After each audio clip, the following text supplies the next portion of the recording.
আসসালামু আলাইকুম রহমতুল্লাহ। আলহামদুলিল্লাহ ওয়াহদা ওয়াসসালাতু আসসালামু আলা মান লা নাবিয়্যা বা'দা আম্মা বা'দ। প্রিয় দর্শক, আপনি কত বড় পাপী, আপনি কত পাপ করেছেন। আপনি পাপ করতে করতে করতে করতে আকাশ পর্যন্ত আপনার পাপ পৌঁছে গেছে।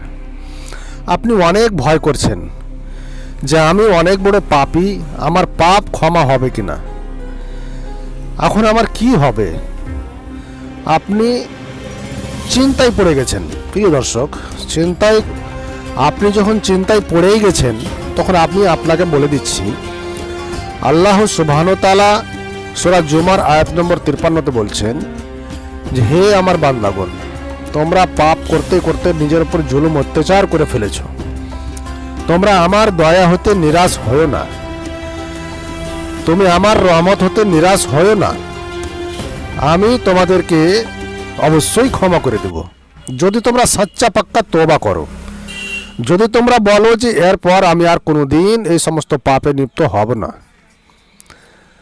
ইবনু আব্বাস রাদিয়াল্লাহু তাআলা আনহু বলেন, রাসূল সাল্লাল্লাহু আলাইহি সাল্লাম মের নিকট একটি মুশরিক এসে বলল যে হে মুহাম্মদ সাল্লাল্লাহু আলাইহি সাল্লাম, আমরা অনেক বড় বড় পাপ করেছি, আমরা অনেক মানুষকে হত্যা করেছি, অনেক জেনা ব্যভিচারে লিপ্ত ছিলাম, অনেক দারু মদ সুদ ঘুষে আমরা লিপ্ত ছিলাম, অনেক বড় বড় আমরা পাপ করেছি।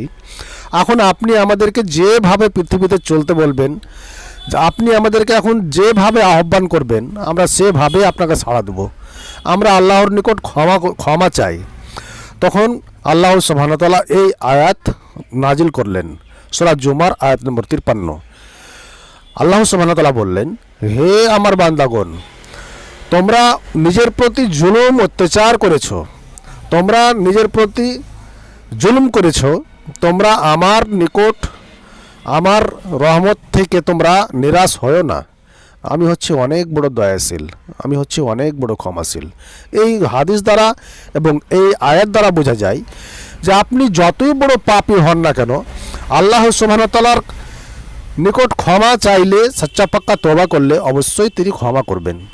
আর আপনাকে আল্লাহর নিকট ওয়াদা করতে হবে যে এই পাপ আমি আর কখনো করব না, তাহলে আল্লাহ সুবহানাহু ওয়া তাআলা অবশ্যই আপনাকে ক্ষমা করবেন।